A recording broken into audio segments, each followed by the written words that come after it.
Yeah.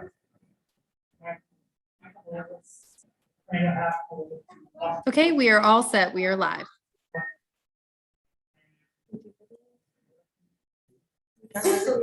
Eric. Good afternoon, everyone. I will call the Audit and Finance September meeting to order. I hope everyone is well and had a nice long weekend. Before we get started, Don has an introduction to make, and I would like to move the risk assessment updates under to item number 5. So it would be on the it would be listed under item number 4. Just because we have external people making the presentation, and we'd just like to get them, let them do their thing and then leave.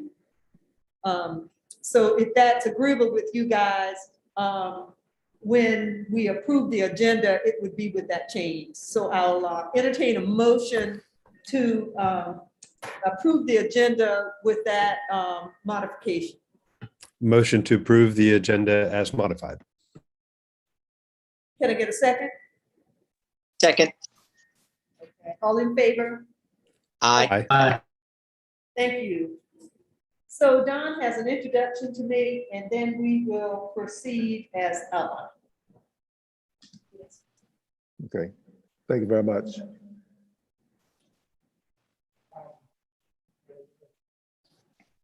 I'm okay.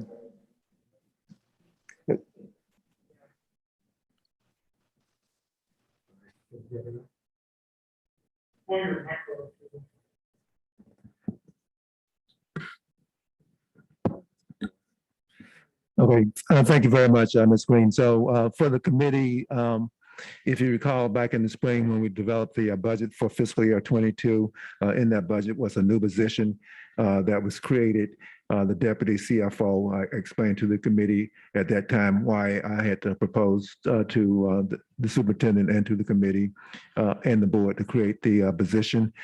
So we've recruited for that position.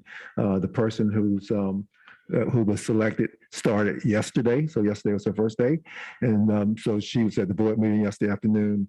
And this is our second meeting in the district, which is the Audit and Finance Committee. So I would like to introduce Shauna Williams. And I don't know if you can see her or not.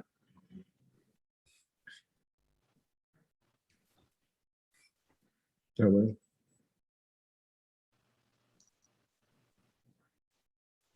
There she is. So Shauna Williams. And so let me just give you a quick background on Shauna. Shauna's coming down here to join us from Baltimore City. And when I was with Baltimore City Public Schools, Shauna was at the school district also. She worked as the budget director, as well as ran some of our strategy program processes there. A very dynamic person. Although she's been in K-12 for a few years, she has a varied background. She's done finance work in the federal government. She's done finance work in the corporate environment, both locally, nationally here, as well as international over in the Far East, China and Hong Kong. She's also worked for the city government of Baltimore as running their public works program, the finances on that. She was recently in New York City, where she ran the finances for the Achievement First Network that has charter schools in New York City and in parts of New England, primarily in Providence and in New Haven, Connecticut. And then most recently, before joining us, Shauna was the CFO with Baltimore City Community College. And she has a real passion for K-12. And so that's why she's coming back to the K-12 world. Although she's coming here from Baltimore, she's a native of the South, having started her early life in Macon, Georgia, where she was born. And she went to Baltimore later on in her education. So I'm really pleased to have her here. She's exceptionally good at what she does. I like to tell people that she's better than I am. So I'm glad to have her on board. Thank you, Ms. Green. Thank you, John. You're welcome. Here. We hope Charleston County doesn't change your mind about K-12. Happy to be here. Okay, so the next item on the agenda is the approval of the minutes. Can I get a motion to accept the minutes as presented, or unless there are any? Second. Second? All in favor? Aye. Aye. Okay, thank you. The fall general obligation bonds, Mr. Kennedy and Ms. Clark. So thank you. So we're going to have Carol Clark, our bond attorney, address that item. So Ms. Clark. Thank you, Mr. Kennedy. Hello, everybody.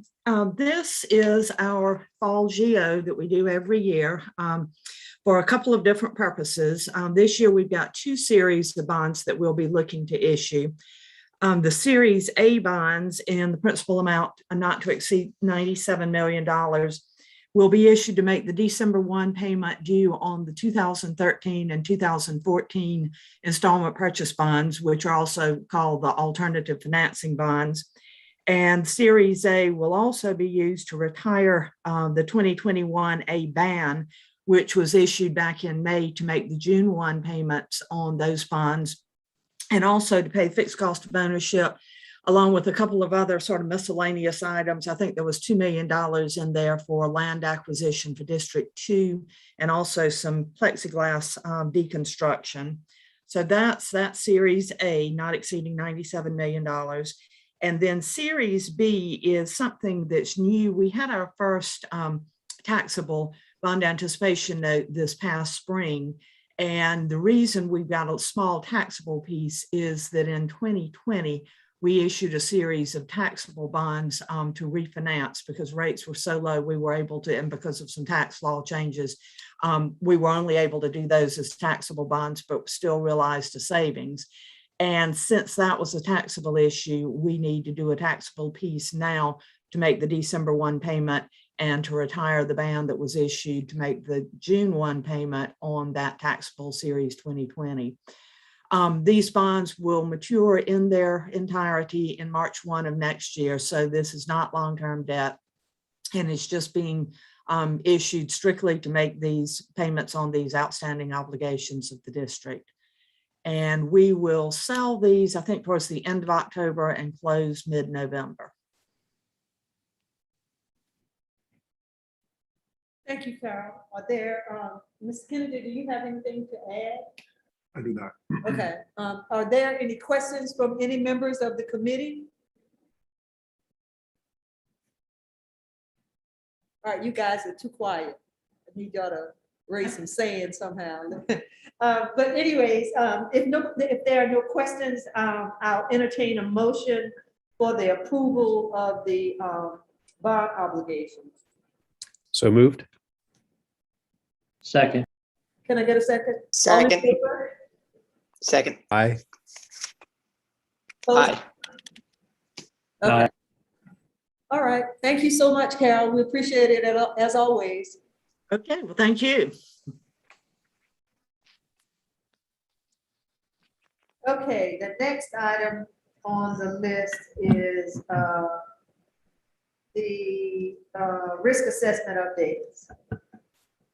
And we've got a presentation coming from Elliot Davis. Yes, ma'am. So thank you. So if the committee recalls, last year we contracted with the audit firm of Elliott Davis to conduct our internal audits for fiscal year 21. That plan called for them to do two audits or two risk assessments. One was the procurement department, and functions. They presented the results of that work to the committee a couple of months ago. The other item was the IT, and so they are here to present the results of the audit for the IT risk assessment. And we have Jay Breeze with Elliot Davis I'm going to turn it over to. Great, thank you guys. Appreciate the opportunity to meet with you all this afternoon. So my name's Jay Breeds. I'm a principal in our Charlotte office. I lead our digital risk services practice, which includes our internal audit and IT audit groups. On the line, I also have Austin Miller, who is a manager, and he leads our internal audit practice. So I'm going to turn it over to him in just a minute, but we appreciate the opportunity to work with the district, and certainly can stick around as long as you need us to answer questions after Austin kind of goes through the presentation of our findings to this point. So Austin, you want to kind of run through the presentation you have that presents the reports? Absolutely. Yeah, thanks, Jay. I'm going to share my screen now. So if anybody cannot see it in a few seconds, please stop me and I will figure out what's going on. Should be sharing now. Okay. So yeah, the agenda for today is to go over just the project team briefly. You've met most of us already between Jay and myself. Quick overview of kind of what the internal audit process looks like, and then go over in a little bit more detail the results of the information technology audit, and then briefly discuss what the upcoming audit areas are going to be for the coming months. So as I mentioned, Jay and myself are the primary contacts for CCSD and these internal audits. But given the scope of this internal audit with the IT focus, Caroline Morrison and her team are also heavily involved. She couldn't make it on the call today, but just wanted to give her a shout out for her assistance with this project. So briefly, I want to just discuss kind of what the process looks like for our internal audits so that you'll understand kind of how we came to some of our conclusions and our findings here. So as Dawn mentioned, management and us at Elliott Davis helped to identify certain areas based on the risk assessment that required review, either based on, some sort of initial concern or perhaps just the materiality of the area. IT and cybersecurity are always a concern. So that's, primarily why this area was selected. And then from there, once we identify the area, we just get a listing of stakeholders and start meeting with some of the key control owners and process owners to identify what areas they own and what processes are under their purview so that we can start to gain a baseline understanding of what the current state of processes and controls are. And from there, we request some additional documentation or potentially additional walkthrough interviews to get a deeper dive into some of these processes and some of the risks and potential areas for improvement. We might do some detailed testing, looking at or selecting certain samples of, information system assets to determine if they're configured appropriately, so on. So just get a little bit deeper into actually testing some of the controls that are supposed to be in place based on the interviews that were conducted in that second step. And then finally, summarizing all of our findings. So, kind of what we're doing today is discussing what the results of the audit were, what some of the findings were, what the risk level are for those findings, and then maybe just some additional value-added recommendations that aren't necessarily a finding per se, but are an area for improvement based on industry best practices or just prior experience that we've had at Elliott Davis. So for this IT internal audit, there was actually, so you can see the scope here: logical access, change management, backups, cybersecurity, network and Active Directory, Munis systems, and then the review period being March 1st, 2020 through February 28th, 2021. And something that's important to note, I believe Tom's on the phone, but there have been some process or kind of organizational changes with kind of how IT and business intelligence operate. So during the time of review, they were kind of separate, and you'll notice when we're calling out some of our findings and recommendations that we kind of separate what processes were owned by IT versus business intelligence. So some of this may have changed already in terms of who owns what and in terms of whether these findings were already remediated, but just wanted to call that out because, at this point, with the review period being February 28th, 2021, it is a while ago now, so there have been some changes, but so we'll call that out. So here's the summary of the audit area ratings. So overall, in the bottom right, you can see we've calculated a 2.8 out of 4. That's on the high end of needs improvement. You can see on this graph the ranges for each of these audit ratings. And then, so the maximum being a 4 out of 4. And then you can see the details in terms of what the specific audit areas rated for each of the, the IT processes and business intelligence processes. We've got 2 that we calculated as needs improvement, 3 in the satisfactory with recommendations. So these, largely operated as designed and as expected, just had a few areas that needed a little bit of recommendations or a little bit of improvement. And then finally, an area that we didn't really notice anything that needed updating or needed any changes. So we'll get into some of the details here. There's kind of just an overall summary of what the entire internal audit conclusion was. So going a little deeper here into what led us to those audit ratings, you'll see the different areas that were in scope. You'll notice that it's broken out again by business intelligence, information technology, and then we've got kind of the list of the findings based on the degree of risk. So on the far right-hand column, you'll see the final conclusion for the audit ratings that will map to that prior screen that we were looking at. Business intelligence, you've got 2 areas that were in scope, one with that satisfactory with recommendations rating, and then 1 satisfactory, which led us to the satisfactory with recommendations overall rating for that. And within IT, you've got 2 with needs improvement, 2 with satisfactory with recommendations, and just based on the number calculation that led us to the needs improvement conclusion. But again, we'll get into some of these more detailed risks and kind of what led us to these conclusions. But again, just a higher level summary of kind of where these findings were based on the audit area and the business process. So we're going to go through each of these findings, starting with the high rated risks and then moving down to just the best practice recommendations that I mentioned earlier. Feel free to stop me at any time if you've got questions about any of these items. Again, as I mentioned, these have all been communicated to the key stakeholders. I know corrective action plans are either already in process or in the planning phases of in process. So these are certainly areas that are being addressed, and we'll work with the district to ensure that they, all these recommendations are fully implemented. So the first one related to the control activity with change management and the basically the change management process with changes being tested and approved prior to being moved into production. And the finding here was that at the time of review, the district did not follow the formalized change management process, which was documented in the policy. And you'll note that management's response, they are currently or have already moved the change management process into a more sophisticated IT ticketing system that will allow a lot of these changes to be documented and formally approved, which will help kind of remediate this finding.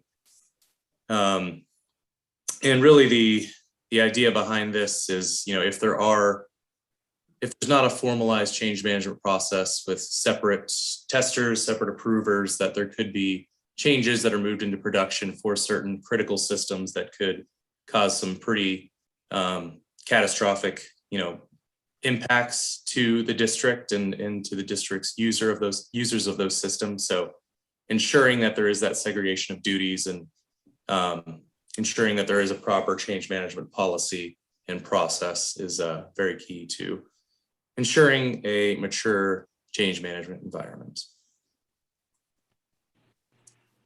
The next two are pretty related in terms of the vulnerability assessments and penetration tests. So essentially, we like to see at least annual vulnerability scanning and annual penetration testing. The frequency of those can vary depending on the needs and the criticality of each of the systems and kind of the scope of those reviews. But I would say at least annually would certainly be the minimum, what we would like to see. And what we noticed during this review is that there were not any vulnerability scans, either internal or external, that were conducted during the period or penetration testing. And you'll notice that management's response kind of references COVID, which is certainly a common theme in what we're seeing in a lot of these reviews. Unfortunately, cyber attackers did not let up with COVID as a lot of these companies did. So they actually ramped up a lot of their cyber attacks, knowing that companies might be trying to save a little money in their cybersecurity departments. And, you know, with folks working from home and working remotely, that opens up organizations to additional vulnerabilities. So we certainly recommend that the district perform vulnerability scanning and penetration testing at least annually, perhaps more frequently if necessary. But again, you know, I understand a lot of impacts from COVID, but as I mentioned, unfortunately, cyber attackers are not taking that into account. They're actually increasing their presence and making these attacks. So those were the high rated risks, with the biggest focus, I think, again, harping back on that prior risk with the potential impact of a cyber attack. So that is primarily what led us to that needs improvement within the IT department. Moving to the medium rated risk within logical access and business intelligence. We noted that there's no formalized process to extract users with access modifications. And you'll note in the manager's response, it says we're awaiting response. We have communicated this in a verbal meeting with the key stakeholders, but we just need something a little more formal to be documented. We've reached out for that. So just waiting to get a formalized response and kind of corrective action or remediation plan. And then we'll document that so we can finalize this report. But really when we're thinking about auditing and just doing internal reviews to ensure access rights are appropriate, having an easy way to extract these populations, whether it's terminations or access modifications, that makes it easier on both the auditors and the internal reviewers to ensure that those individuals that are transferring or have an access modification for whatever reason, that the proper processes are followed for approval and ensuring that there is a secondary review to ensure that the access is correct to potentially prevent fraudulent activity or even just malicious activity or even negligent activity. So just ensuring that there is a process to extract all of the relevant populations to perform both external and internal audits would be the recommendation there. The second area here relates to physical access. We noted that there were a number of employees that had access to the data center, and essentially most of them had the job title that we would expect to see to have this type of access. Two of them were more administrative employees, which in our experience typically would not require that level of access to the data center. And really the recommendation is just to ensure that the district restricts access to sensitive areas, specifically the data center, to only authorized personnel, and ensuring that only the employees that are absolutely critical and need that access have the physical access to these areas. And that just ensures that the risk of tampering is mitigated for employees that don't need that access or don't necessarily use it. And then next area within computer operations. So we noted that security logs did not maintain and monitor network security logs. So this is another area you'll notice in the management's response. This is an area that's already underway in terms of remediation. Network and server logs are now maintained on syslog, and currently working to create a calendar and log of monitoring. So already things in the works here, which is great. I think the second part of that is very important because we see a lot of organizations that keep these security logs and these event logs and kind of just keep them in the background and don't really periodically review them. There are tools, and I'm sure syslog would have the capability to call out potential issues, but it will miss things at times. So having a manual review to kind of provide that secondary layer of monitoring would certainly be a key to that. And then moving to the low rated risks, I believe, there was 2 of those here. So the first one is related to one of the terminated employees that we had sampled. We tested 28 in total based on the population. And really what happened here was within the population that we requested, they had termination dates, which were system generated.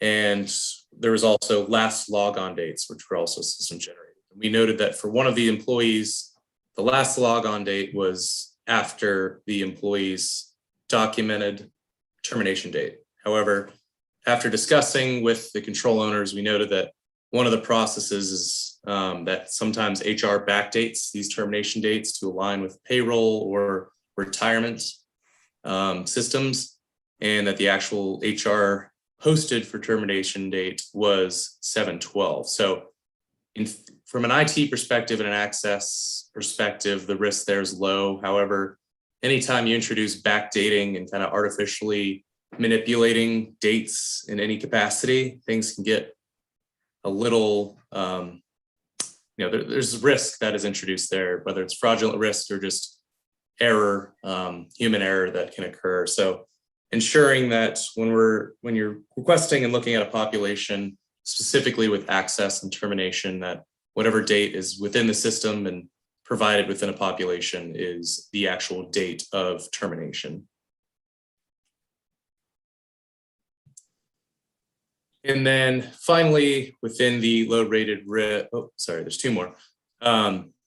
With a user access review, we noted that there are tools in place that kind of do this manually, just looking at, or do this automatically looking at roles that are assigned within the system and calling out any anomalies in terms of what the system would expect to see for access rights or looking at terminations, so on and so forth. However, we also like to see on top of that a more manual and formal documented user access review that might catch some things that the system does not, much like the security logs that were mentioned earlier. Always having a subject matter expert performing a manual review is something that would really help just bolster the automated tools that are in place currently.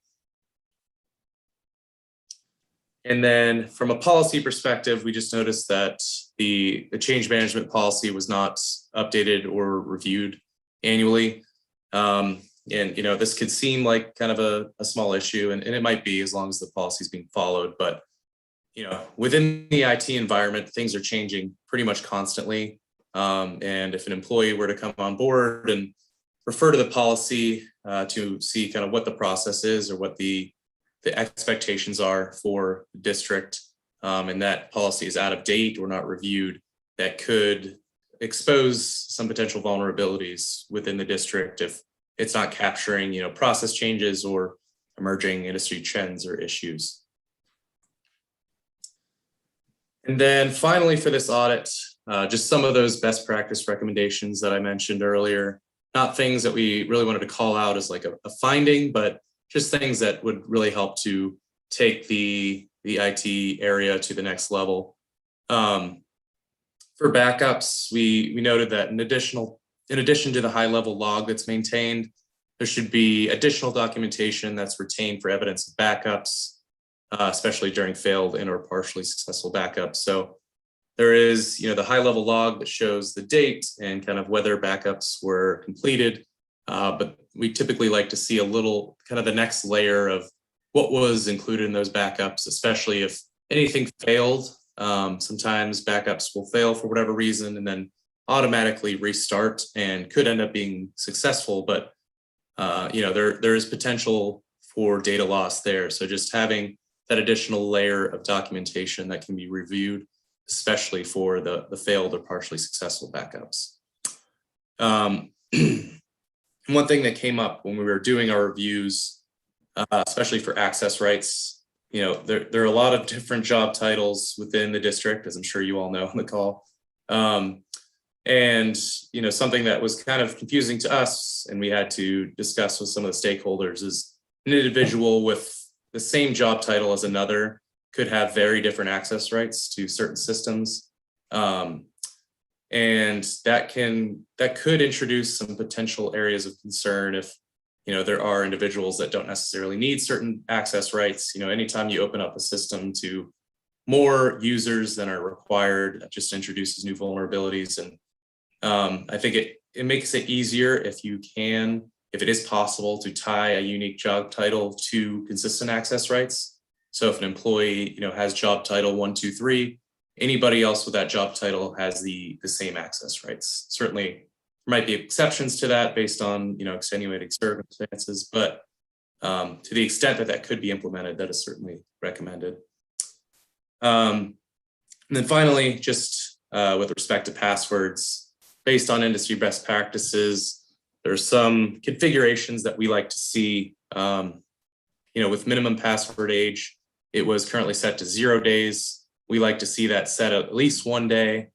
That helps to mitigate the risk of somebody, either an attacker or an insider, continually resetting their password, especially if combined with a password history requirement that could allow them to easily just get back to the previous password that they used, which could have been compromised, and it just introduces, additional risk to the district. And then for the password history setting, we noted that it was set to just 2 passwords. And I know this is a pain point for all of us with password history, always trying to find a unique password that you haven't used. But per industry best practices, we like to see at least the use of the last 6 previous passwords to be prohibited from use to mitigate the risk of using a compromised password. So any questions about that audit before I move on briefly to just discuss the scope of the upcoming audit? Does anyone have any questions? I think my only question relates to the items that are still awaiting management's response. I assume that this has to do with time from the lapse of when the audit was completed and management having an opportunity to review and get the response back. Is that right? That is correct. So there's a coordination effort between 2 or more departments, and so we're working on those. We should have that done fairly quickly. Okay. Are there any questions from any of the other committee members? So are any of these repeat findings? Pardon? Are any of these findings repeat findings from a previous audit? So, okay. Were any of them repeat findings? I think that's what you said. I think Elliot Davis is going to respond.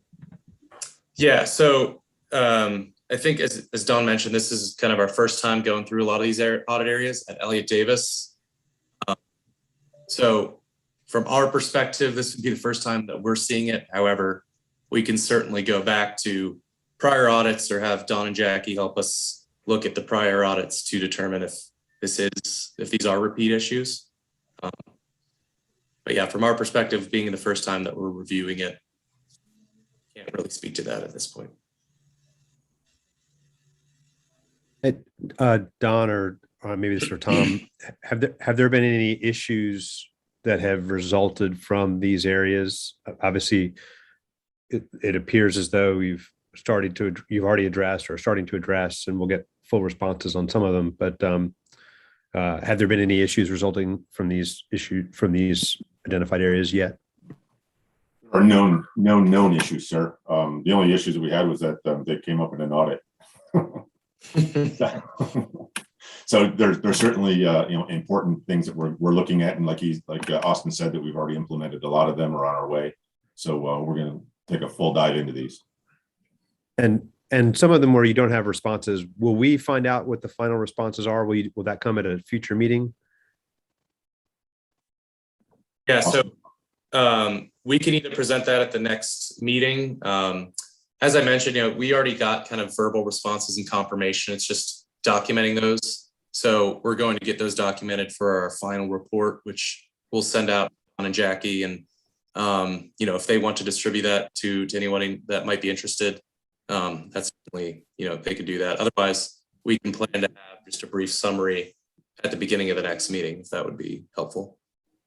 I mean, it sounded like the path to resolution, not to short circuit, I know it's a ton of work, but it seemed like the path was straightforward in terms of addressing most of those issues. The one that wasn't as clear to me was the HR date and having email traffic occur after the HR date and the backdating issue. I guess I don't know if it's something to address now or later, but it seems like we need to have clarity around that distinction, that either not having backdating, which seems like the first checkpoint, but secondarily, whatever the date is for the final date of employment, there shouldn't be email traffic after that. And I'm repeating what you've already said, but I guess I just want to make sure that point's going to be addressed. Absolutely. Yeah, I think that will need to be a combined effort with HR, which we can certainly help facilitate to, one, determine a better path than backdating. I'm sure that came about because it was the easiest way to ensure that payroll lined up. But hopefully there is a way, because, as you mentioned, backdating is just, it's never the best practice from our perspective. It just introduces risk that is usually unnecessary. But we can work with the, IT and HR to figure out, is that possible? Is that something that can be easily remediated with just a simple process change? Yeah, and I agree with Kent. I would like to see some follow-up on that as well. Okay.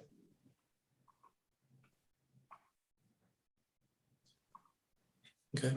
Any other questions from any? Okay. You can tell us about what's coming up. Sure. Yeah. So the first one that's the most imminent would be the federal programs audit.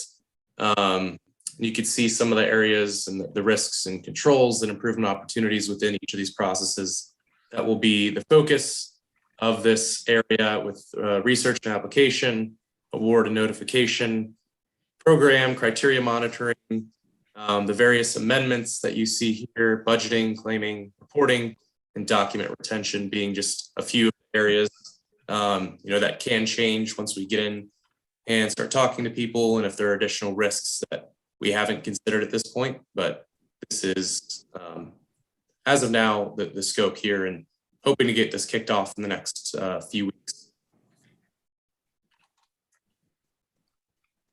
And is this the particular order that it will be done in, looking at these different areas, or not necessarily?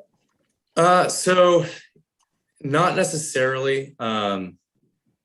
I think it does kind of naturally have a flow to it when we're thinking about this audit area and the processes for the federal programs. But depending on stakeholder availability and a few different factors, it could change. But in the end, we're hoping to get kind of this full scope view so that we do cover everything. Okay. Any questions on the upcoming audit schedule from any committee member? And there is one more area that I could go over, and then we can close this out if you'd like. Okay. And this this area has actually been delayed until early 2022, just because of, we want the payroll and all the taxes and all that to be within the scope. But the payroll audit area will be, I believe we decided it would be kicked off around in February of 2022. And pretty much, a very full, comprehensive scope for this audit as well, as you can see with each of these processes. But that would be after federal programs, that would be the next area to be kicked off.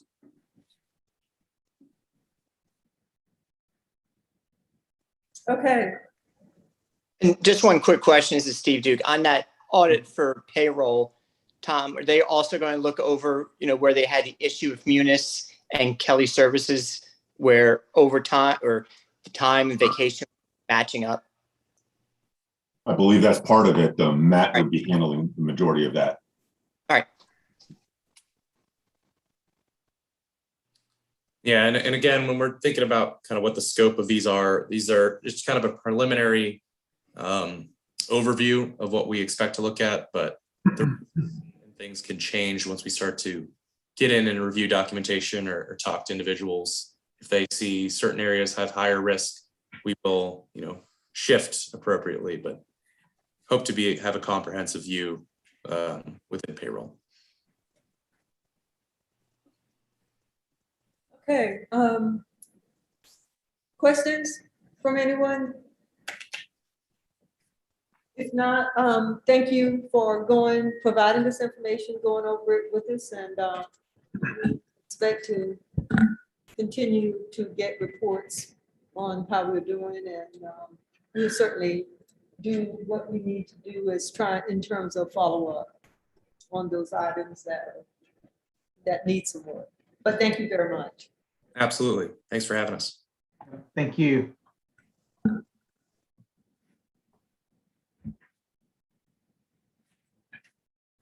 Okay, the next item on the agenda is the TIF request. Mr. Kennedy? So thank you very much. In the Audit and Finance Committee packet are two TIF requests from the city of North Charleston. A few hours ago, Trina sent out a PowerPoint that I'm going to use to cover those TIF requests, the pertinent components of them. And so I'll get started with that.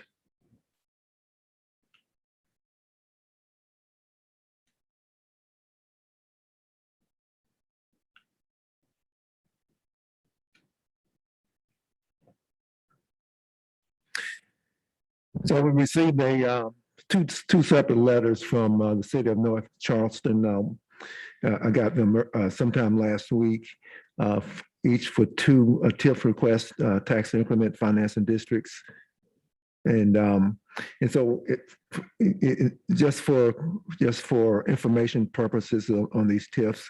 So typically what happens is that in some area of some municipality, county, or a city, there's undeveloped property with a low tax base.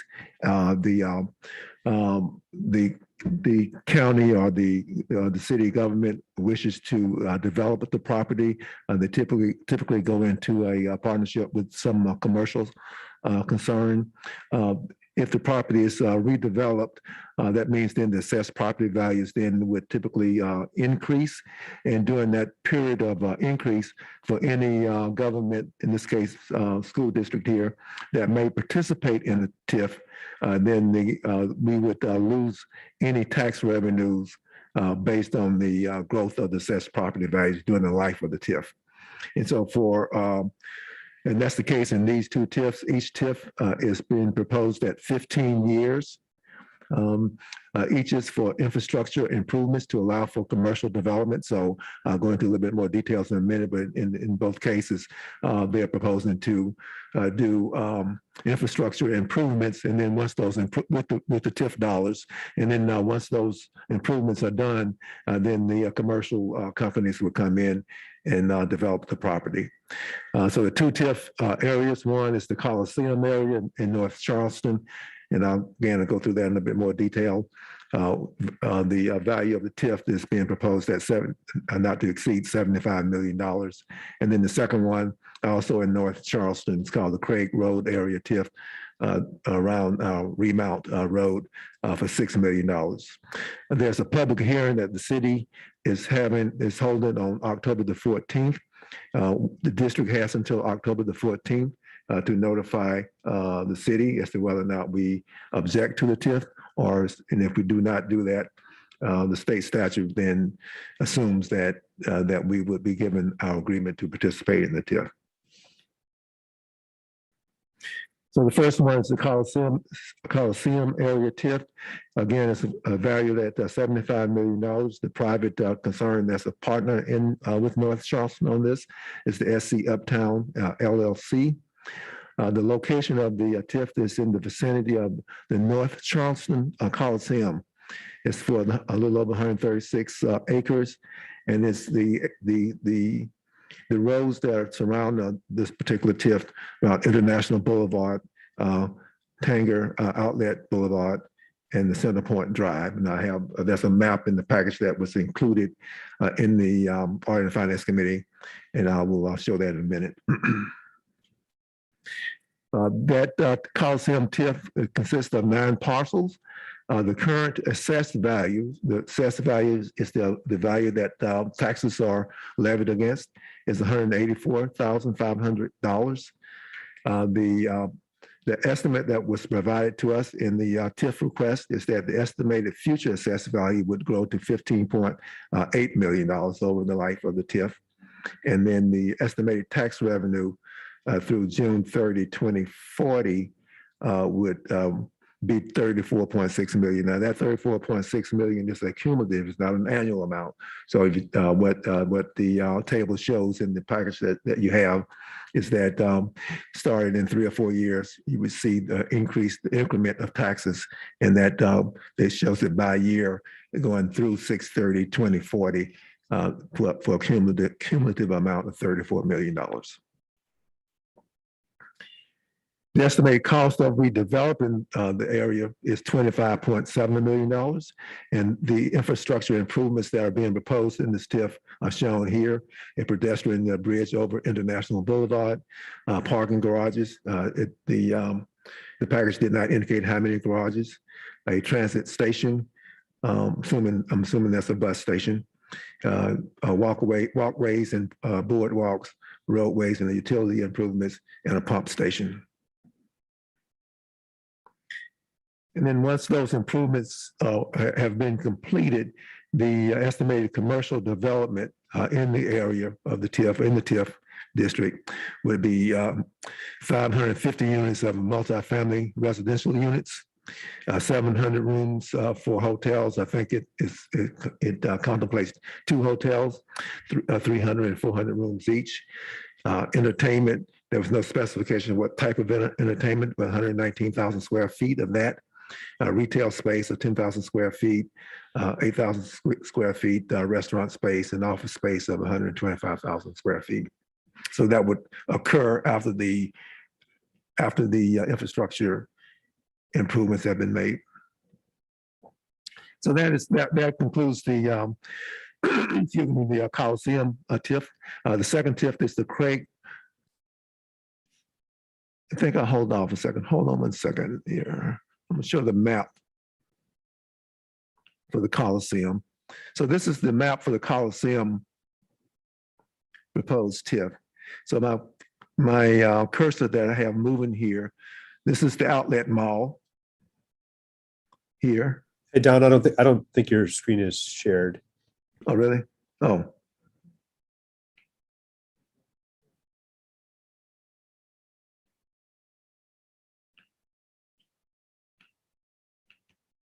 Okay. Thank you for that. So anyway, this is the map of the proposed TIF. So the general area here, where my cursor is moving, this is the outlet mall. Down here in the left-hand corner is the North Charleston Coliseum. Over to the right is the convention center. I believe here, this road here represented by this black line, think that's International Boulevard. And so you can see the areas here, these in the red, with the red numbers, these are the parcels that are being proposed for redevelopment in this particular, in this area here. And so I think probably most people on the call are familiar with this particular part of North Charleston because of the proximity to the airport, to the outlet mall, to the Coliseum. So I think it's pretty clear, at least in the general area where these parcels are. So Don, on that, can I ask you a question? On that, the slide that talks about the Coliseum area TIF, it talks about 9 parcels and estimated TIF revenue through 6/30/2040 is the 34 million. Is that total revenue for the TIF? So that's the estimated total revenue for the TIF. So that would not be necessarily that would eventually accrue to CCSD during the life of the TIF. For those 15 years, we would whatever revenues that would accrue because of the additional assessed property values, we would, if we participated in the TIF, we would forego all of that. And then once the TIF is concluded and the revenues flow to the governments that participate, there would be presumably there would be other governments besides CCSD that would be participating. So we would not be getting the total amount there. Any other questions on the map before I go to the next TIF? Okay.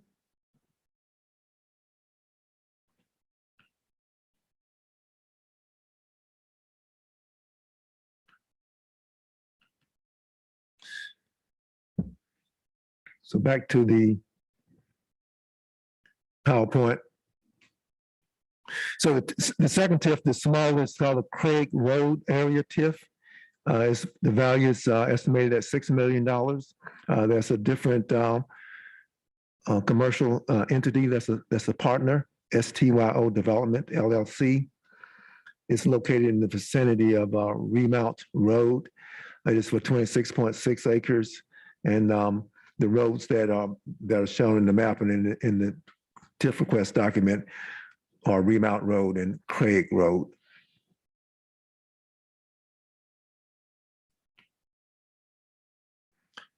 The estimated cost for the redevelopment of the infrastructure is $4.6 million. These are the improvements shown here: road and related improvements, water, sewer, storm drainage improvements. And then the estimated commercial development, once those infrastructure improvements are made, 225 units for townhomes, and then 10,000 square feet for commercial, general commercial. So not specified, just general commercial. So those, let me see if I can bring the map up for the other one.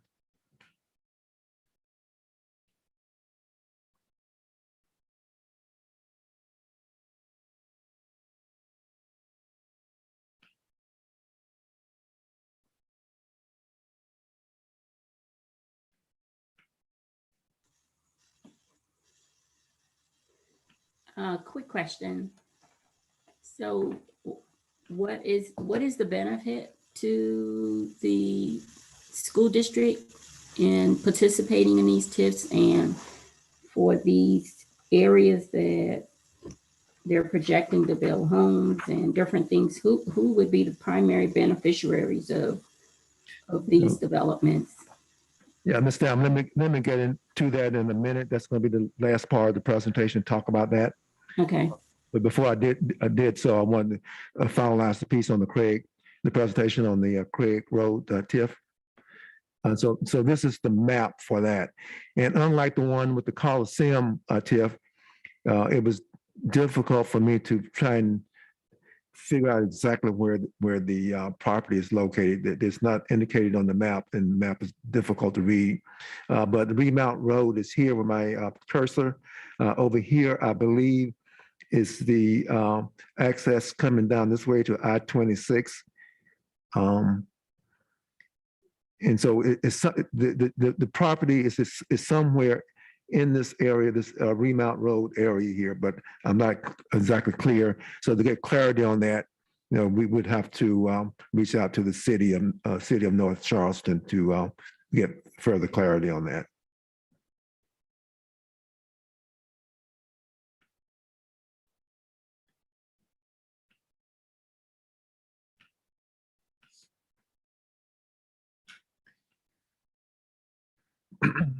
So that's a board policy, as most of the members of the Audit and Finance Committee recall.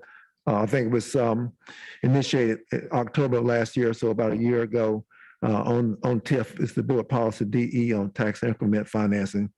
And so, as I indicated earlier, the state law says that if a district gets if a governmental entity gets a request to participate in a TIF, and we wish not to do so, we have to object in writing. If not, we have given consent to participate. Again, that date that we have is to do has to be done by October the 14th. And the policy says, as long as Act 388 is in effect, the policy of the board is to object to a TIF, to participation in a TIF. And Act 388 is one of the state statutes on education funding, which restricts our ability to raise taxes locally. State law requires for the municipality to give any other participating government that they wish to participate 45-day notification. Now that's what the city has done. They gave us 45-day notification before 45 days prior to the October 14th hearing.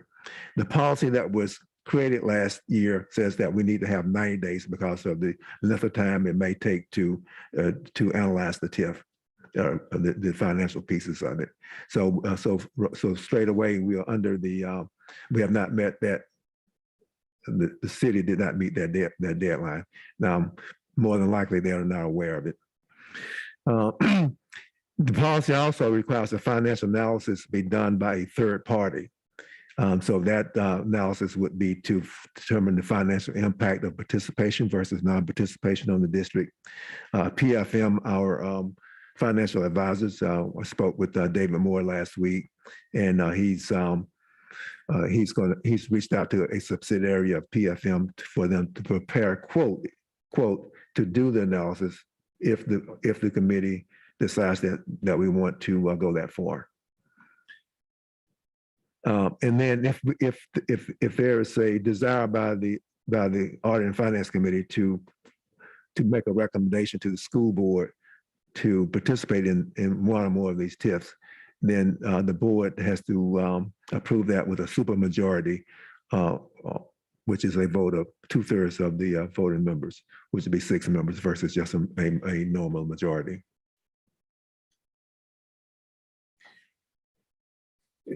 Some of the financial considerations that's in the policy, and these are only selected ones, there are more. The redevelopment grows the school district's commercial tax base. So Ms. Stamp, to your question about what's the advantage to the district. So the idea is that right now, as you saw in the numbers, so in the assessed tax base for the Coliseum TIF, I think it was like $52,000 or so. And so the assessed property value would increase in their estimate to the point where we the district would eventually be gaining more tax revenue for that same property as the property is developed. So the question then is the additional revenue sufficient for us to forego revenue over the period of 15 years?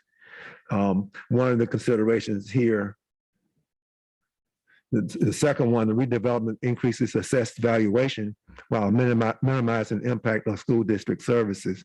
So even if there's a increase in revenues that may be derived, so like in the first one as an example, or let's say the second one, there's I think 550 townhomes. So if those townhomes are owner occupied, we would generate, although that's increased assessed property value, the district would receive no taxes, zero taxes because of Act 388. So there would be no value to us. And then in addition to that, there would be potentially additional district cost for district services. So presumably if you have 550 units, there'll be some children there. So there would be bus transportation to transport them to schools, et cetera. So that's the top part of the analysis that would take place. The incremental tax revenues, so what happens in some of these TIFs, if not all of them, historically, is that the taxes that we forego are used to pay off debt that was used to develop the property. And the debt often is paid off before the life of the TIF expires, and the municipality still retains the revenues that's no longer needed for to pay the debt. So they use it for other purposes. And so our policy says that and it's more specific in that, but generally it's saying that once the debt is paid off, any additional revenue that's generated in that TIF would accrue to the district versus staying with the municipality. And then the last consideration that I've selected out of the policy is that if the board wishes to determine the likelihood that the redevelopment project cannot be done without the school district's participation, and if we think there's benefit to the district, then we would perhaps consider participation. So with that, I would take questions. So whose debt, you refer to debt being paid off? Whose debt is being paid off? So what happens here, North Charleston would issue bonds to do the infrastructure redevelopment. So they were going into debt to do that. And then as they collect, as the property values increase and they collect taxes, they use those taxes that we would have received and to pay off their debt, the city's debt.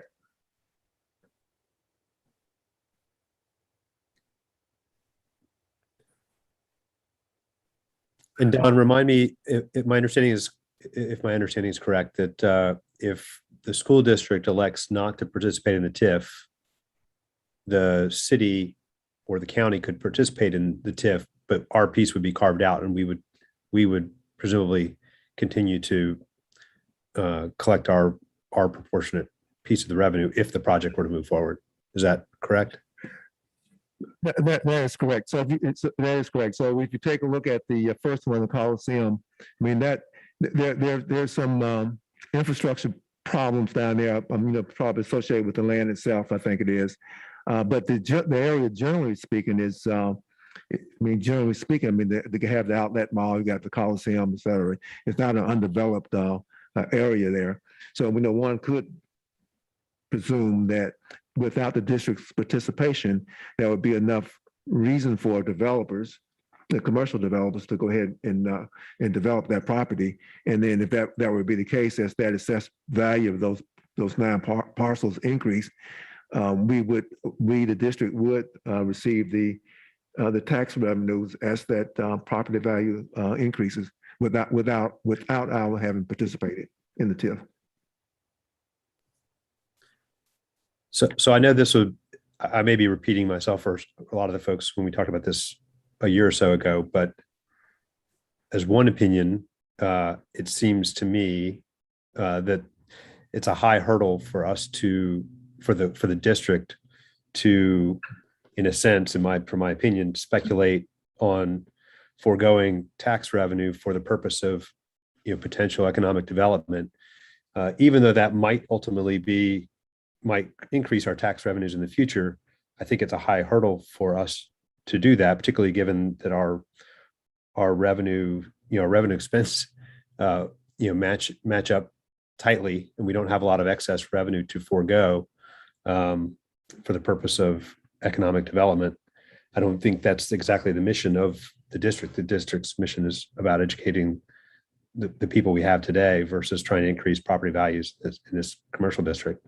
All that said, if we were to go down the path of trying to participate or consider participating in TIF, the whole reason we put this process in place is we would need this analysis that compares what do we think we'd be getting in tax revenues if everything stays the way it is versus what do we think the tax revenues would be based on the developer projections. And then I think we would need in addition, some sort of probability assessment of if this area were to be developed without this TIF, because I think maybe as you're alluding to, this area is certainly one that might be, it's not one that's unpopular. It's certainly an area that might continue to be developed even without the same degree of infrastructure investment. So it's a fairly involved analysis that would need to be done if the board was to get over the hurdle of whether to participate in TIFs at all. So Don, if we don't participate, once the redevelopment is completed, we then would still participate. I mean, the district would get our assessments based on the then current value of the property. Is that right? That is correct. That is correct.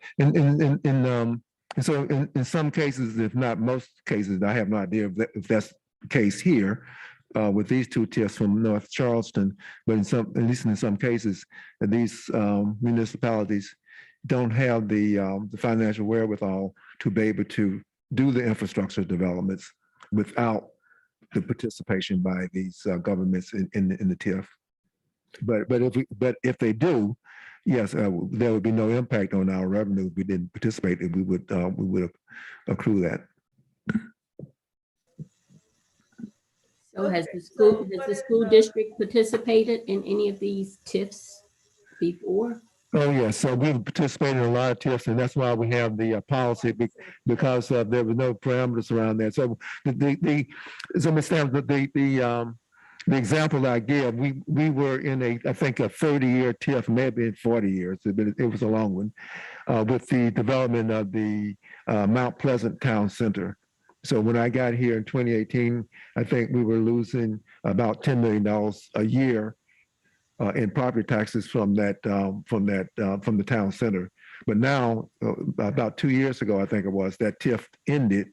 It came to the term ended, and now instead of losing that $10 million, we get that $10 million every year, even more as the property value increases. So that's the biggest example, the largest TIF that we currently, most recently were involved in. But we have several others on the book. But if I'm hearing you, for 40 years, you lost millions of dollars to the school board, right? Is that how it worked? I'm sorry, I didn't hear you. You said that TIF was about 40 years. So for 40 years, no income was coming, no tax revenue was coming in from that property. It was either, I can't remember the exact term. It was either 30 years or 40 years, but whatever the term was. So whatever the value of the property, the assessed property value was when the TIF started, wherever that value was, we would continue to get the revenue there, but that would have been a very small amount. But as the assessed property values increased and those tax revenues increased, for that many years, we did not receive it. Just add, it's basically an opportunity cost. We lose the ability to tax at the higher assessed value, even if the property assesses higher. Essentially, the TIF freezes us at the point in which everyone's agreed to the TIF, is my understanding. Can you repeat that? So my understanding with the TIF is that if we agree to it, we don't necessarily lose the funds. It's the opportunity cost of being able to tax at a higher assessed value. So the thought is, if we agree to participate, then essentially we are stuck taxing at a certain level, at the current level. And then as all the infrastructure improvements go in, the idea is the property gets developed, then you have a higher property assessed value because it's a more valuable piece of property. but we are not able to essentially tax at that higher assessed value.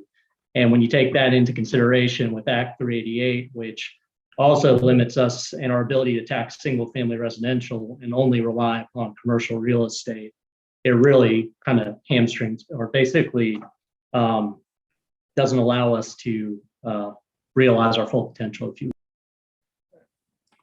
will. That is correct. So I'm trying to bring this PowerPoint back up. There we go. So Don has some potential next steps, and then,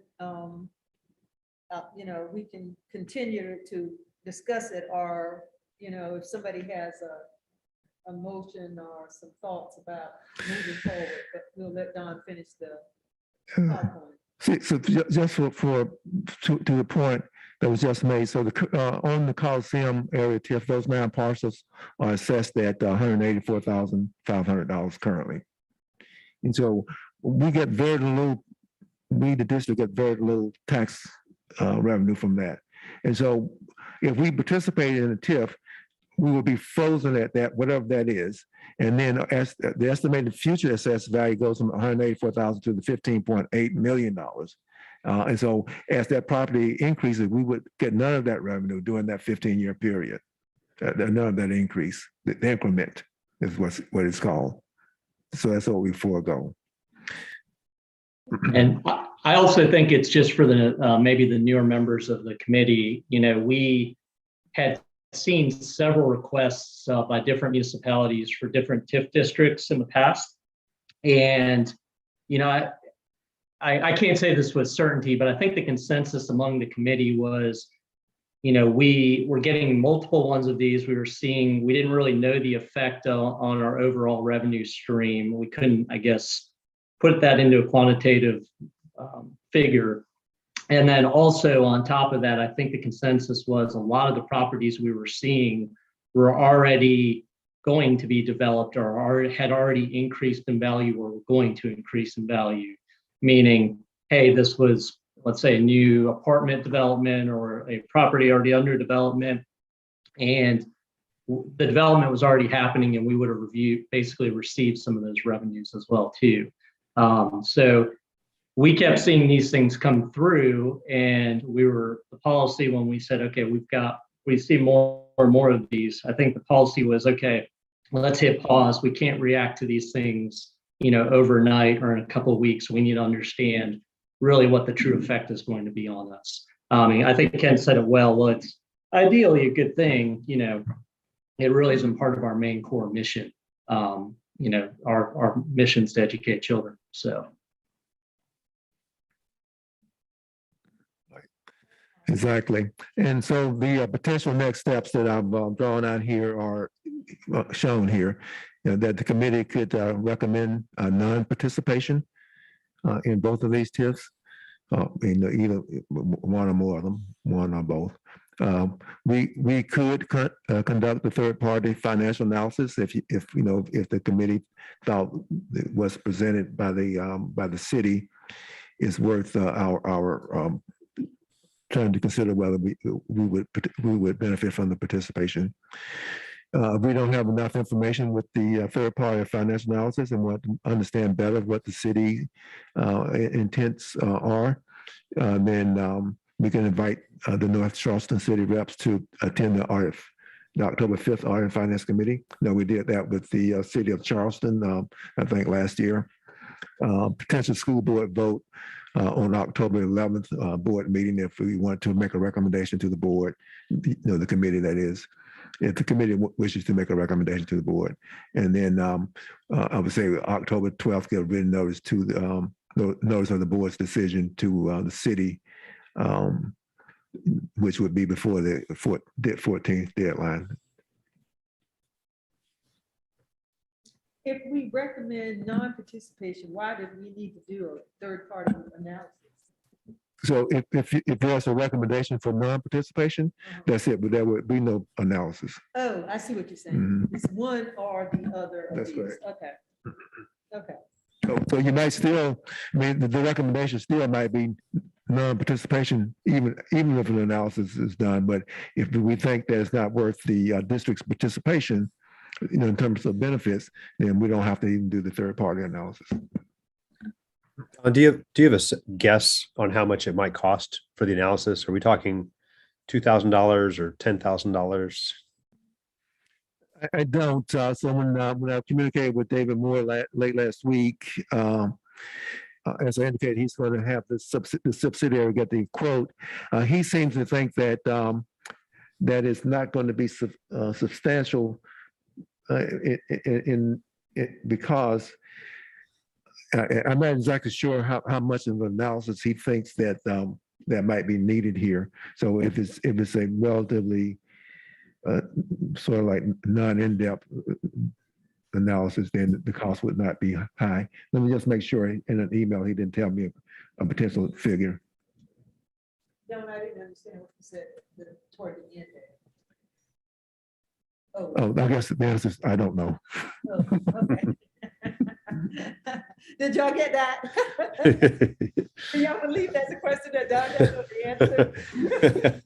Well, you know, I have my own personal feelings about TIFs that I'm not going to try to influence anybody, but on the 26 million one, I'm really having difficulty understanding if it's going to be developed into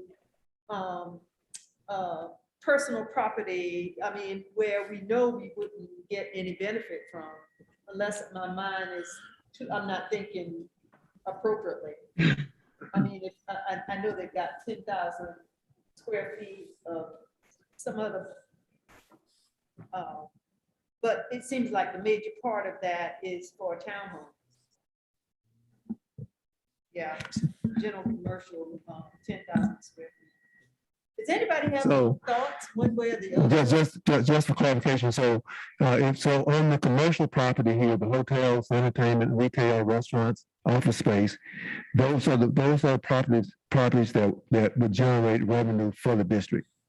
I understand that, Okay. but that's not on the 26 million, that's on the 75 million. On 6 million, it's not 26 million, it's 6 million. Okay. Yes, you're right. Yeah. So what's the thought of the committee members as to what y'all want to do? Kent, you look like you got motion or a thought. Well, I was gonna just jump in really quickly. I mean, gut reaction here compared to the other TIFs we've seen, I'm seeing a lot less parcel numbers, and I could be looking at this incorrectly, but also a lot less, I guess, assessed value currently than I think what we've seen in previous ones. I could be completely off with this, but that's just kind of a gut initial reaction. You know, I'm leaning towards, you know, seeing that study to get some hard numbers, assuming the overall cost to the district is not astronomical. I mean, if it's a reasonable figure, I would say why not? But you know, at the same time, it's tough to say without actually having hard quantitative proof in front of me. Yeah, I agree. Also, without doing a full analysis and knowing what the numbers are, that, you know, I would be more lenient to not go into the TIF. So does anybody have any thoughts? I have no idea what these things cost, but does anybody have any thoughts about if we were going to try to give Don some guidance about, you know, if we can get the analysis done for X number of dollars, we would maybe consider it. That's what I'm hearing. And if it's more than that, then we would probably elect not to. I mean, is that kind of where y'all are? You know, just another thought too, and I'm going to throw this out here. If we frame it in the, I guess, the concept of like the district has it institute a policy on TIFs last year because we had so many of them coming through. It's not that we don't want to participate, but we are very much limited in our ability to raise revenues from Act 388. And as such, we implemented this policy to fully understand TIFs, which involve I'll call it a feasibility study, if you will, but just a study on the revenue impacts. Do you think, you know, this is just an idea, you know, could we get potentially the city to maybe pay for that. I don't know if that's even a possibility or join in on that cost. If we're saying, hey, we want to fully understand this so that we can accurately give you a response here. So I failed to put into the PowerPoint here, but the policy actually requires the municipality to pay for the study, for the analysis, not the district. Thank you. I was going to ask that. I forgot about that. And I may be very new to this process, but just from what's presented, I just don't see the benefits to the school district being involved in this TIF. And it just could be me not understanding fully what it's all about, but I just don't, I don't see the benefits. So I guess I'll jump back in. I would suggest that it does make sense for us to do this analysis, if for no other reason than for us to go through the analysis so that we can one, make sure we're making the right decision on this particular set of TIFs, but also that we can go through the process and so we can know going forward how this works and what our appetite for it is. I will share that my knee-jerk reaction without the full benefit of the analysis is that it doesn't seem to me that the TIFs are going to make sense for us to participate in, but it seems like we're not doing it service to at least do the analysis before we make those conclusions. So it's probably a good exercise for us to do this. It makes it harder for them to pay for it, but it seems like we should probably do the analysis. I agree.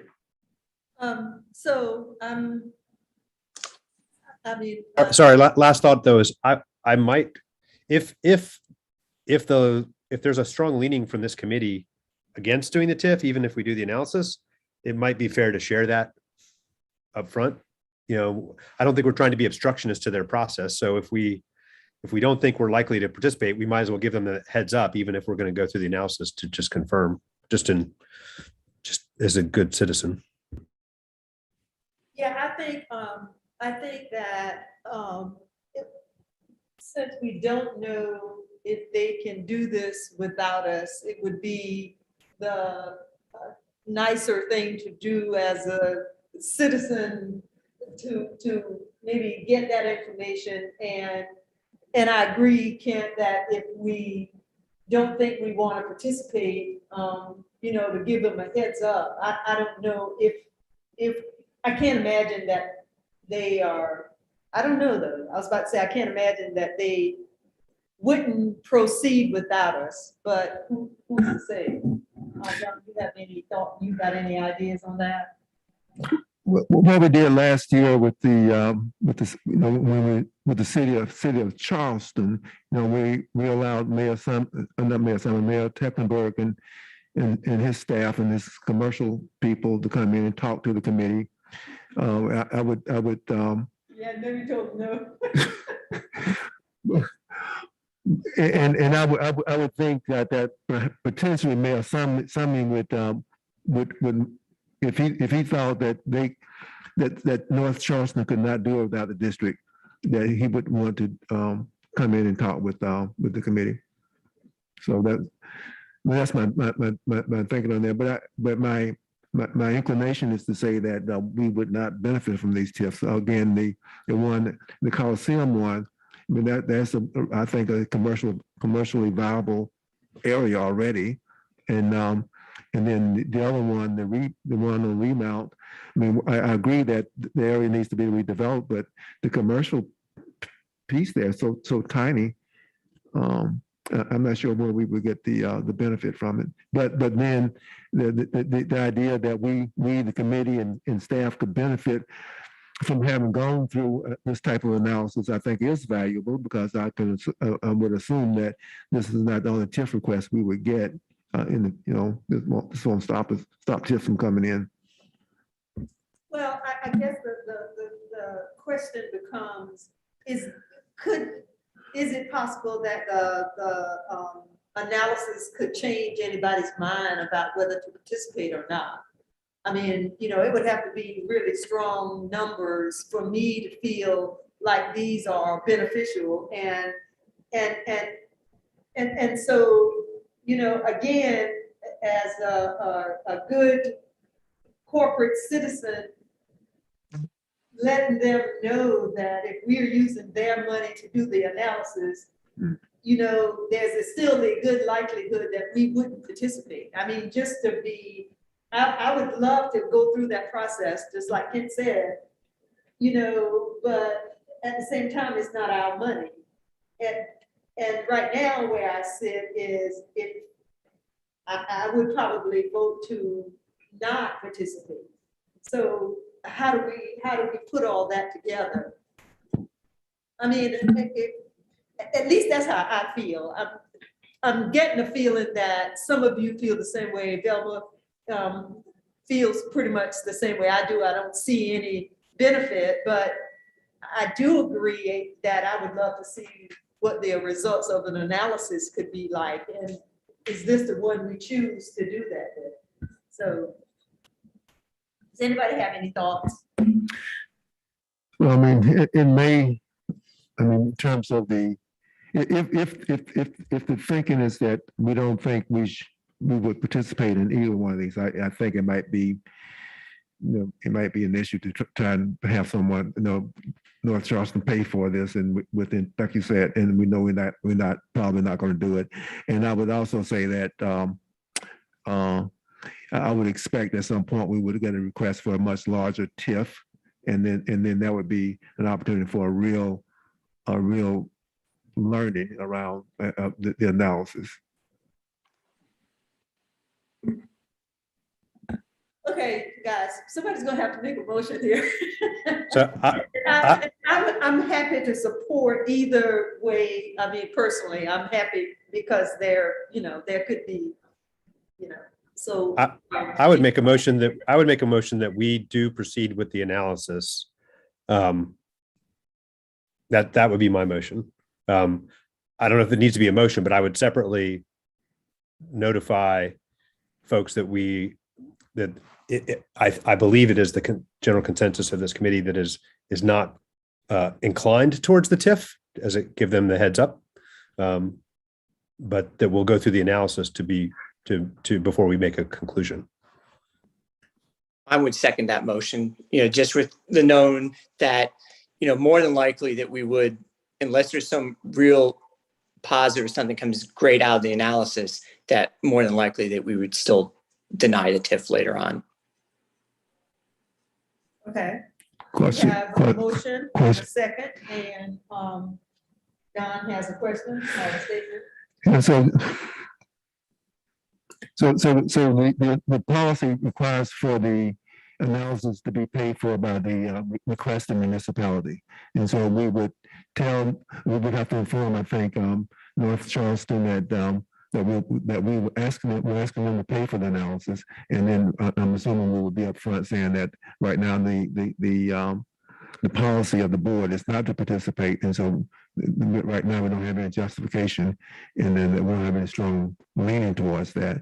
So I'm not sure if we communicate, when we communicate that to North Charleston, whether or not they would be, if they assume that we're not going to participate, there's a high probability that the district's not going to participate, then why would they pay for the analysis? Yeah, I mean, they may only pay for the analysis unless they know that something very positive out of the analysis comes out that may sway us to go the other way. Otherwise, they probably, yeah, just like you said, just not even do the analysis. To me, that argues if the analysis isn't compelling from their perspective, I would think that they would think it was compelling, or they wouldn't be proposing it. Right. I'm good. Yeah. Is everybody good with that? Well, we've got a motion, a second. Any further questions? All in favor? Aye. Aye. Opposes? Okay. So Don, you know what you need to do, right? I do. Okay. All I right, do. thank y'all. That was good discussion. I'd like to hear y'all talk to me. Okay, so the next item on the agenda is the risk assessment plan. Don and Wayne. Yeah, so Wayne is not in the office today, so I'll cover this. So Elliot Davis, just briefed the committee on the IT risk assessment audit. As I indicated earlier, they briefed the Audit and Finance Committee on the procurement audit a couple of months ago. Wayne and I met a couple of times to take a look at all the findings, the findings, recommendations, and best practice suggestions that Elliot Davis had. And I want to. So I won't go through all the details, but if you recall, there were around, I think, 13 to 15 recommendations in our best practice suggestions. And so what Wayne has done, he's created this matrix here that indicates all of the audit areas, each audit area, the specific recommendations. So the recommendations shown here are from the audit report, our CCSD's plan for correction, and then the status or the expected completion date. And so again, I'm not going to go through each one, but this matrix is in three different sections. The first part here, generally those things where the auditors recommended that we do more monitoring. So by creating checklists, making modifications to our checklist, making slight modifications to our processes. And so those things have been completed. As you can see, the completion dates here back in June and July. And then the second area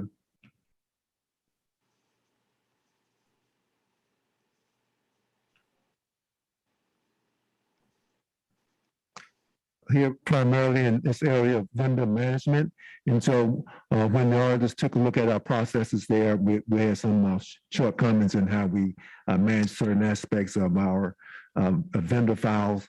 Their recommendation is that we consider, the district consider automating some of that through a software solution called the vendor bid management solution.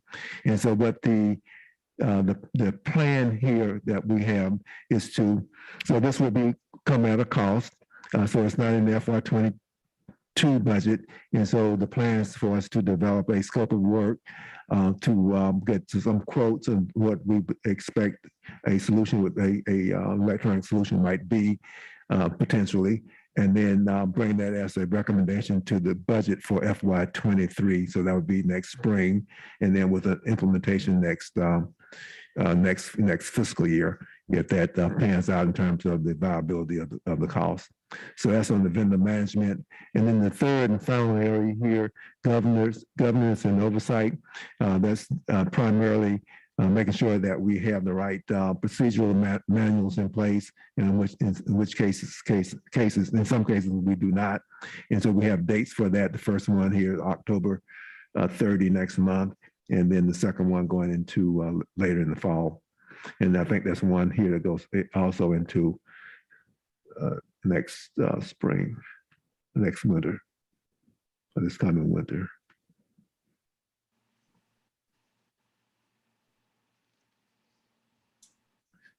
Any questions for Don? I'd kind of like to see a periodic report. Would y'all be in agreement with that? Just like a follow-up on a quarterly basis to make sure that everything that is supposed to get taken care of is taken care of. Are you guys okay with that? Mm-hmm. Any thoughts on that?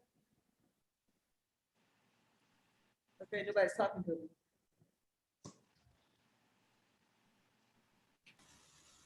That works. Okay, so can we ask that y'all would come back to us maybe on a quarterly basis? Yes, ma'am. And I didn't mean to stop any questions to Don. I just wanted to ask about the follow-up. But does anybody have any questions? Okay. All right, that was provided for information. The IT steering committee, Tom, are you still on with it? Yes, ma'am. Good afternoon. So we had a great meeting. We had basically an indoctrination of our new members. We welcomed in Paul Gilson, Doug Lauer, and Charles Monteith. And we also introduced a new staff member that we have for our virtual information security officer. We've been trying to post that position for a long period of time. And we talked about it several times, and we just thought it's better to have somebody than nobody. So we have now a contracting position who is in probably 8 hours a week. And he is helping us out with that information security. A lot of the things that the audit has pointed out.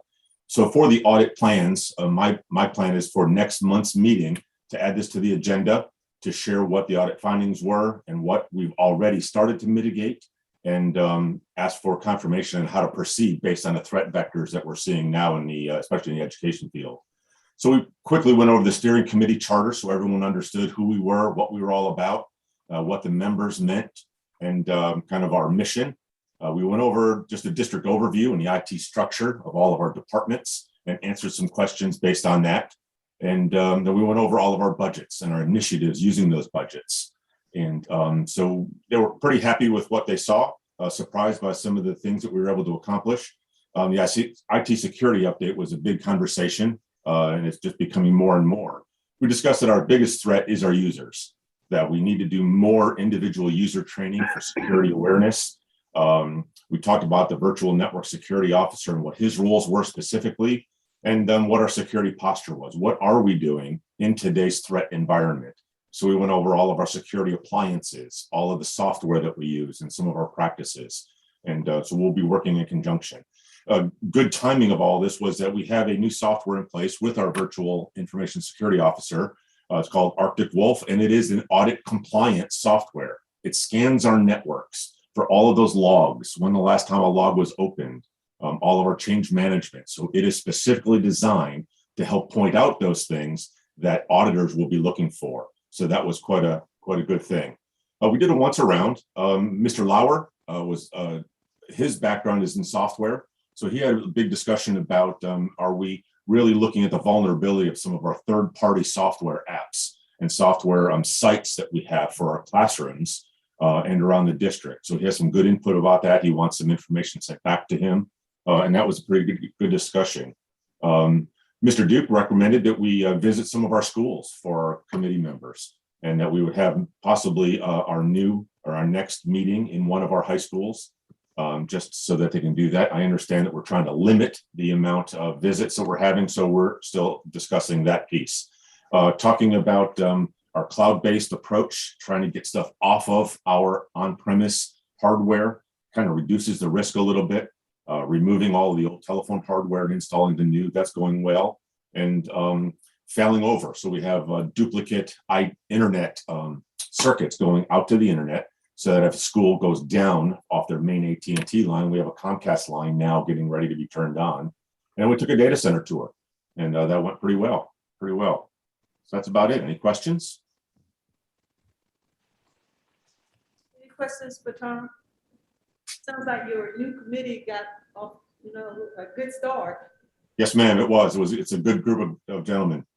And y'all are gonna revisit whether you will meet monthly or quarterly. I saw that. Yes, ma'am. Okay. Yep. Do you have a preference? I do not. Okay. Whatever you guys decide, Sure. it's fine. Stephen, I'm sure Stephen will give you his input. I mean, we think quarterly, because if we go monthly, we don't, we could go monthly if something comes up. And, Tom took my idea about, our next meeting going through the audit findings and, providing, I was going to write him an email because some of the findings he has are the same ones, as a virtual K-12 school I've gone through. So, and there's be other team members on our committee that can, provide some input and help them get those findings easily mitigated. Right. Well, I have confidence that y'all will do what you feel is the right thing to do. I mean, and if you set it for quarterly, obviously, if you need to meet more frequently, ask me, I'm a school board member. We meet weekly sometimes. I understand.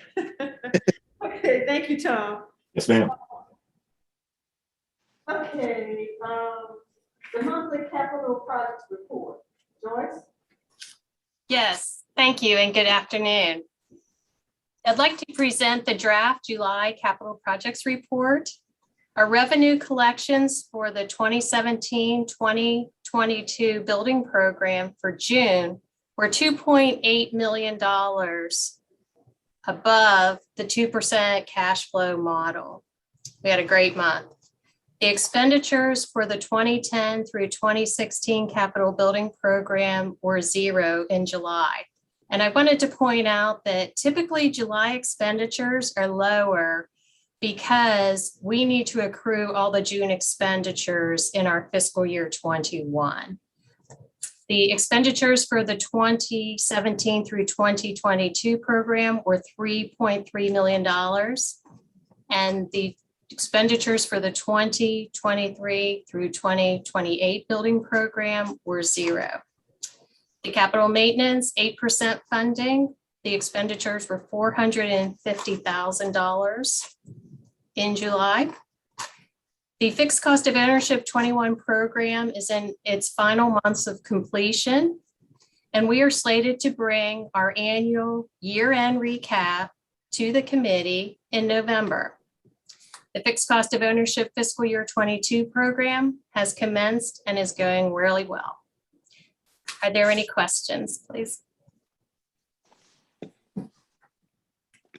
Any questions for Joyce? Thank you very much, as always. Thank you. Okay, and then the monthly financial report. Thank you.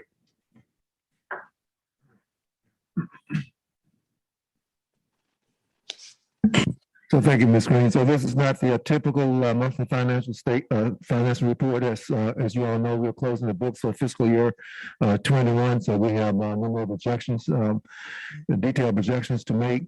We should be actually physically closing the system.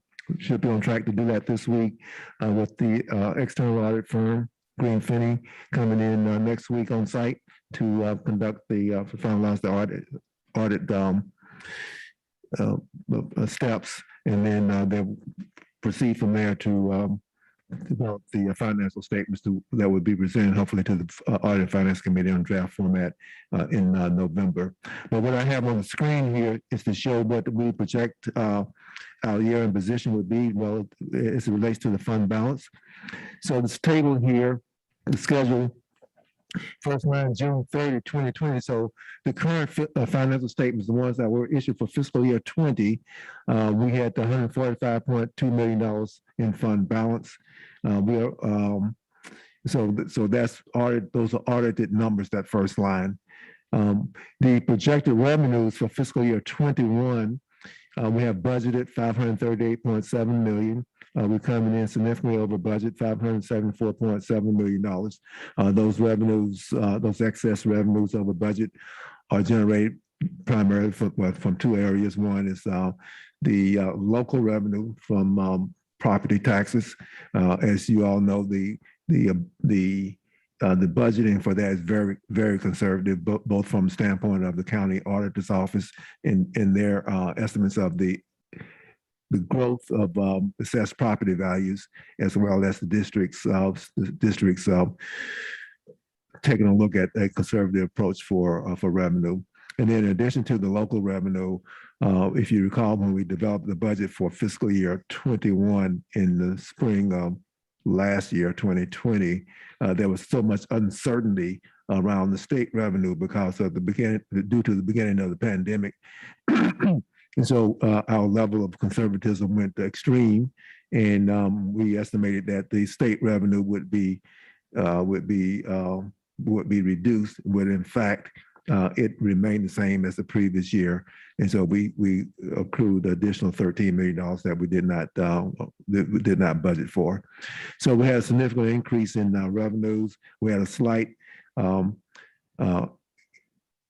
actual expenditures that were over budget very slightly, and that was driven exclusively by the fact that the board approved two bonuses for all staff last year that was because of the workload of the pandemic. That was those those salaries were not budgeted. And so that's what drove us over the expenditure budget. What's most important here is that for the fiscal year 21 budget, the district had planned on using $33.9 million of fund balance, $33.9 million of fund balance. So we had planned on drawing down the $145 million fund balance by 33.9 to balance the budget. And we have a budgeted fund balance for the end of fiscal year 21 of this $111 million, $111.4 million. But the fact that we use no fund balance because of the excess revenue, so zero fund balance was used. So we in fact will end the year, fiscal year 21, projected at roughly the same amount of fund balance that we had in fiscal year 20. So instead of going down to $111.4 million, we project that we will be at $145.5 million. So now these numbers are projections; they will change, but I do not anticipate any significant changes. And then in terms of the current fiscal year, I don't bring financial statements, monthly financial statements to the committee for the first 2 or 3 months. We wait until the end of the first quarter. Teachers don't come in until mid to late August, so we don't have a lot of expenditures on the books. So we'll have our first report to the committee for fiscal year 21 results, fiscal year 22 results at the end of the first quarter. So what questions do you have? Any quick questions for Don on the financial report? Okay, if not, that concludes the open session. We have 3 items to consider in executive session. So unless there are any further questions, I'll entertain a motion to go into executive session. So moved. Second. So everybody is excused except the committee members and whomever, I guess Jeff and Angela be on. Okay. Okay.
we had some items for discussion. No votes were taken in executive session, but I will now entertain a vote on District 1 contractual matter regarding Lincoln Middle School, Lincoln High School. I'll move to approve the sale.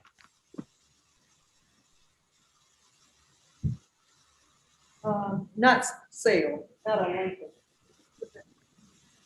Oh, the sale, yeah, okay, gotcha, yeah. Okay, can I get a second? Second. All in favor? Aye. Aye. Opposed? Opposed? Okay. And the next matter is a contractual matter concerning McClellanville Elementary School, and also in District 1. I will entertain a motion. I'll motion that we put it on the MLS and market it for sale. Second? Second. Can I get a second? Second. All in favor? Aye. Opposed? Okay. And the final matter is the District 10 contractual matter regarding Carolina Voyager. Motion that we extend the lease, approve extending the lease to June 23, but with the understanding that there's an expectation that we were going to have, need to be in a position to make other use of the site thereafter. Second. All in favor? Aye. Aye. Okay. Yeah, this was a lengthy meeting for us, y'all.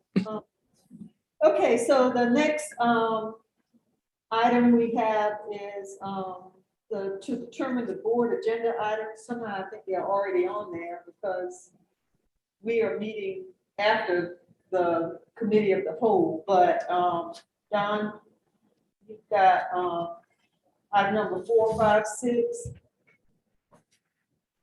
9, 10.